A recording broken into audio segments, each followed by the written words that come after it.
What's up, guys? Welcome back to another episode of the Tranquil Living Uruguay podcast. I'm Vanessa, your host. During Semana de Turismo, which is also Tourism Week here, also known as Easter Week, we traveled to Buenos Aires in Argentina. We had been 2 times before, but it had been over a year since our last visit to Buenos Aires. And if you live in Uruguay, or if you're visiting, Buenos Aires is often the go-to international getaway because it's incredibly accessible. In this episode, I'll share our experience there and how it compares to previous visits in the last few years. So let's get into it. The best way of getting to Buenos Aires is via the ferry option, which is also the most popular option among Uruguayans. So we took the direct ferry from Montevideo to Buenos Aires, which is a 3-hour-long ferry ride. Another option, which is a cheaper option, is you can take a 2-hour bus ride from the Tres Cruces bus terminal in Montevideo to the city of Colonia del Sacramento, and then from there transfer over to the ferry, which is an hour ride to Buenos Aires. As a family and having a kid, we prefer the least amount of modes of transportation as possible. So we prefer to do the direct Montevideo to Buenos Aires ferry route. And we usually drive our car and to the ferry terminal and leave it in the long-term parking area. So it's there when we get back. And it's safe, it's secure, there's a parking attendant, and we've never had any issues leaving our car there at the port.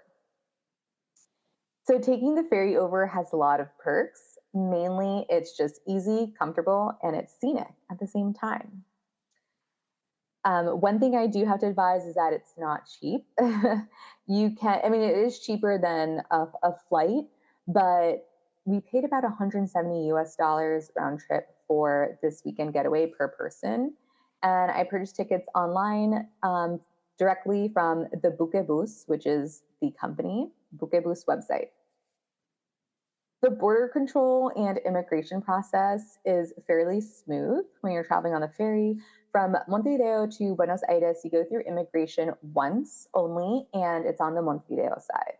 Since we are permanent residents, we did not need to bring our passports. We were able to travel to Argentina with just our Uruguayan cedula ID card.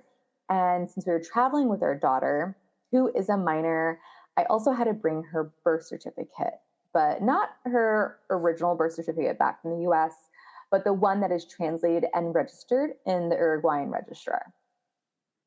It's also good as a backup just to bring your passports, just in case, but they are not necessary for travel purposes with Argentina because it's within a Mercosur country and American citizens or US citizens don't require a visa to visit Argentina.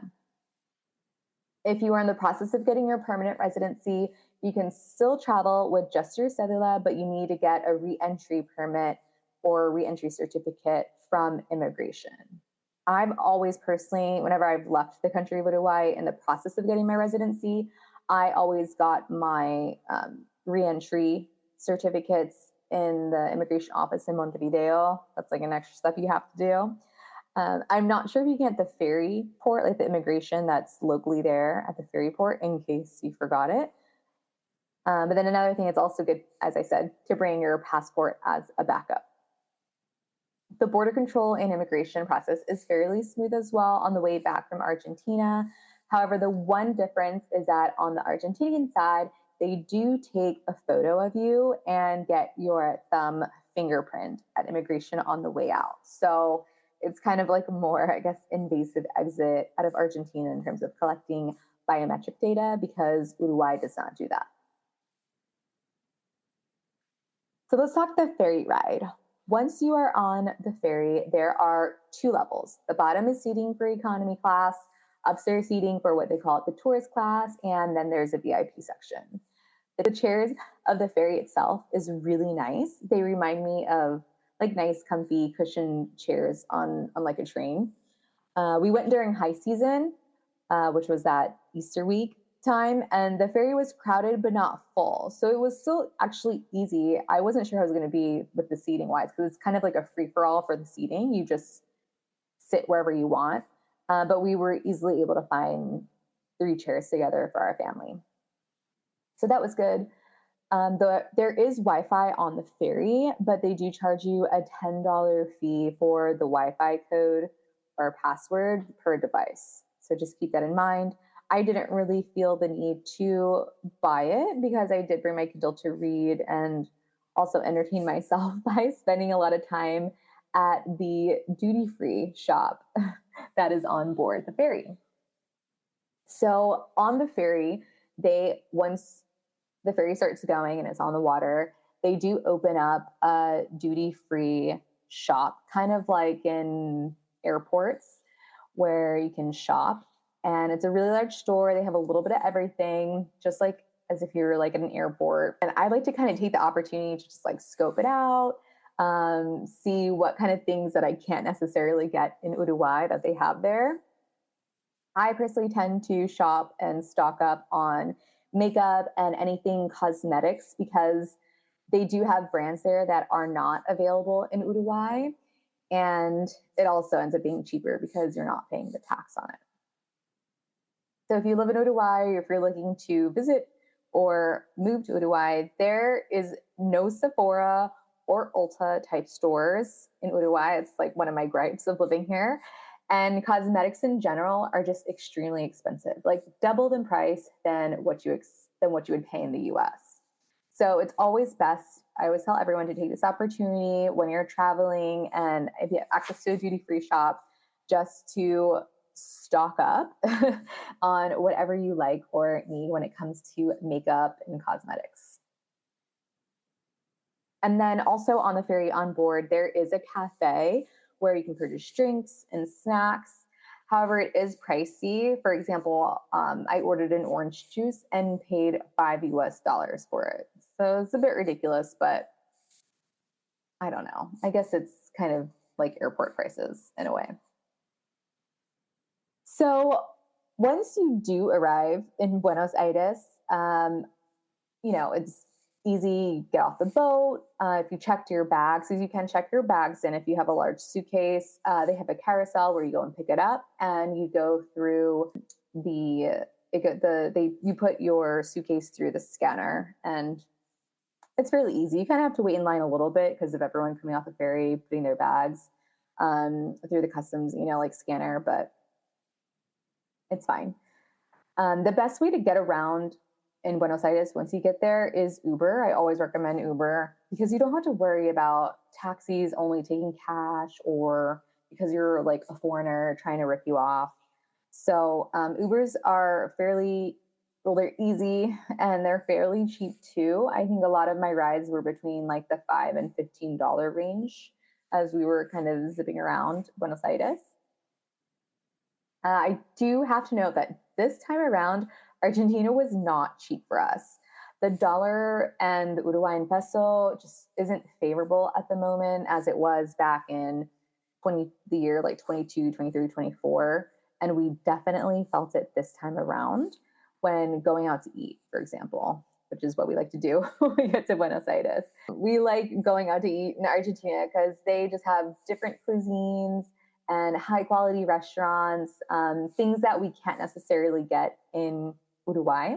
So when we go out to eat, we tend to avoid the typical like Argentinian barbecue or parrilla type food and cuisine because we get the same of that in Uruguay. And in prior trips to Argentina, we were able to eat at a really nice meal at an upscale restaurant at a cheap or like affordable price. And I'm talking like appetizer, entree, dessert, a bottle of wine, all for 3 people at about like $60. And now it was like triple that. Insane. I honestly don't know how the Argentinians are doing it there, to be honest. I listen to a lot of like other global minded podcasts, and from the outside, Argentina has a very favorable facade at the moment of its economy and how it's coming back better than ever. But being there on the inside and feeling the financial impact myself, I was speaking to the locals or, even like the Uber drivers we were riding with, and they are struggling. I honestly don't know how they do it. It seems like it's worse off than when they had the crazy bad inflation back in, 22, 23 time frame. So, like, for example, we did see a lot of homeless people in the street. Apparently there was way more homeless people living in the streets than like what we saw, because I guess the cops come, sweep through, kind of kick them out early hours in the morning.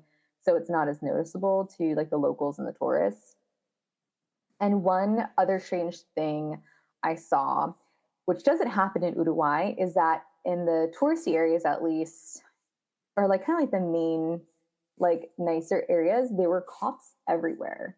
I'm talking like 1 to 2 cops standing guard at every corner of the street and or like every other corner. I didn't remember that from our last visit to Buenos Aires, but I was told by the locals that this started to like kind of like keep the peace and to help the locals and tourists feel safe as they are kind of going about living their lives in Buenos Aires. And I just thought that was a little strange because I don't know, it's different about Buenos Aires this time around just to see cops everywhere. But anyways, and this time we really did play tourist in Buenos Aires. We got to see and visit places that we still hadn't checked off our list. And since it was a holiday weekend, the city was actually very lively, especially with tourists, and not like a ghost town like Montevideo. We literally went from like a ghost town to like a very like full, vibrant, lively city. So we first went to Puerto Madero and we had lunch there. It was, a busy touristy area. They had street tango dancers and it was just like a really fun vibe. It was close to the famous Casa Rosada, the pink house. So we got to see that as well.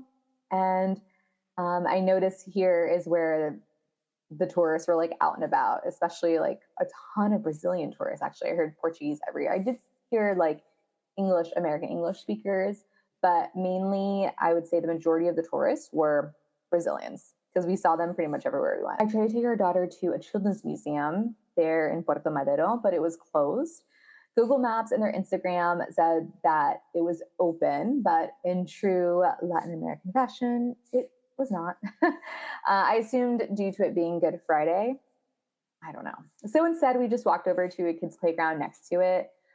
One really cool thing about Buenos Aires is that if you have kids, the outdoor playgrounds are fantastic. They are the biggest playgrounds and playground equipment that I actually have ever seen as a parent. And they're known for this as well. So what's cool is that some also have distinct themes. Like a previous one we had gone to was like an Andes mountain themed, which was really cool. I know they have like a dinosaur themed one, a space themed. So Buenos Aires is really cool and it's really nice for kids. These playgrounds are massive here, and because there's just like so many kids, I guess it's a large population of people in Buenos Aires. So it is a bit chaotic with all the kids running around, the parents compared to like Uruguay, playgrounds at Uruguay. But the kids just like live it up on these slides and the play equipment. It's awesome. So since that children's museum was closed that I originally wanted to go to, I did have another one on my list, and the most well-known children's museum located in Abasto Shopping Center, Museo de los Niños is what it's called. And this one was massive. It was 3 levels. I didn't know this, but you can make reservations and purchase tickets in advance, like ahead of time, because there are only 3 time slots for the day to get into the children's museum. So just by chance, like we happened to get lucky enough to have arrived at the start time of the second time slot. And this was literally just by chance. I didn't make reservations or pay in advance. So they did have enough tickets available for us to purchase on site. And we went in and we had a really good time. I mean, it was really neat to see, just like really fun, like family thing to do in Buenos Aires if you are there. And it's indoors, so you don't have to worry about weather or anything. The other touristy thing that we did was the San Telmo market. So it's this really big mercado, a market. It's pretty touristy. It kind of reminds me, if you've ever been to Spain, in Barcelona, Madrid, there's these really big markets where there's like different food stalls and vendors. It's kind of like bar type. You kind of just like walk up, sit at the bar, order, eat. And there's also an area where you can like get like souvenirs. You have local artists selling their things. And it was really fun and lively. And we went on 12 o'clock midday on a Saturday. So it was crazy, but it was nice to see. Glad we did it. And then for dinner one night, we ate at the Pizzeria Guerrin. So it's a really famous, popular, supposedly the best pizza in Buenos Aires. And they're known for their fugaceta pizza, which is like kind of like more like a deep dish pizza with onions and mozzarella cheese. So, and they have all kinds of toppings and stuff you can add to it.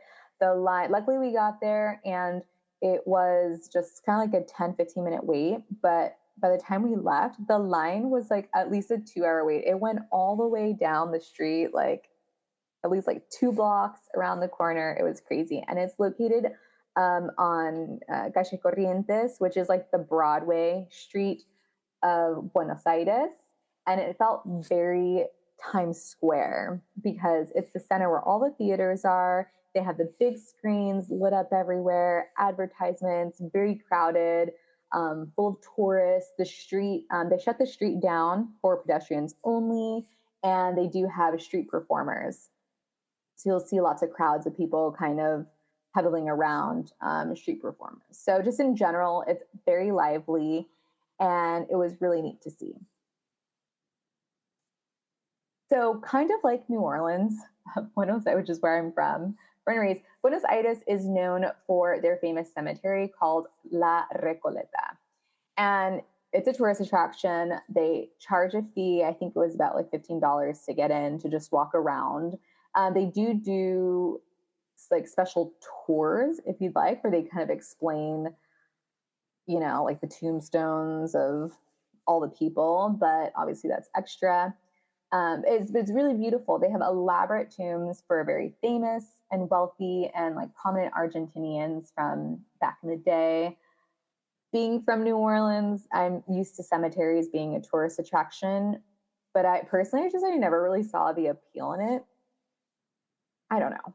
But I went, I walked around, I got my steps in. I went like on a morning walk and ended up there and walked around inside La Recoleta Cemetery. And then I went back to my hotel. I did that one solo because I knew like my husband and daughter wouldn't be interested in it. So, and then one last fun touristy thing that we did was we checked out this historic theater. It's called the Ateneo Theater. Which was turned into a bookstore and a coffee shop, like actually on the stage itself, that was transformed into a coffee shop. And it was beautiful. We walked around. It had a large variety of books in English and Spanish. So we picked up a couple books from the bookstore there. And that pretty much marked off everything. Oh, we also did ride the subway for the first time. El subte is what they call it in Buenos Aires. So that was a neat experience. For my daughter had never gone on a subway ever in her life. So it was her first subway experience. But overall, for those looking to visit Buenos Aires in the near future, I always think Buenos Aires is just like a great, fun, lively city. It's perfect for all ages, to be honest. And it's nice to have that big city option nearby while living in Uruguay. I personally can like now only take the big city so much. So it was nice getting the big city fix in and then getting back to kind of like the farmhouse life in Uruguay with all of our pets. So that's just a little kind of summary wrap up of Buenos Aires and how I viewed it this time around.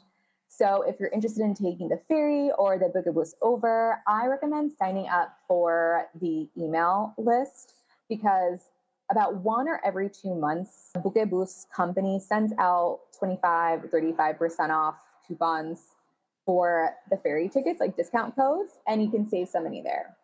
So, well, that's all for now. Thank you so much for listening or watching today.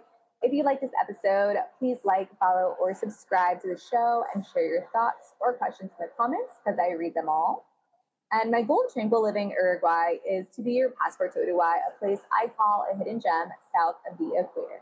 So whether you're traveling through or you're an aspiring expat, I'm sharing real life lived experiences from the perspective of an American Latina millennial expat. And remember, life abroad doesn't have to be perfect, but it should be tranquil. Cheers.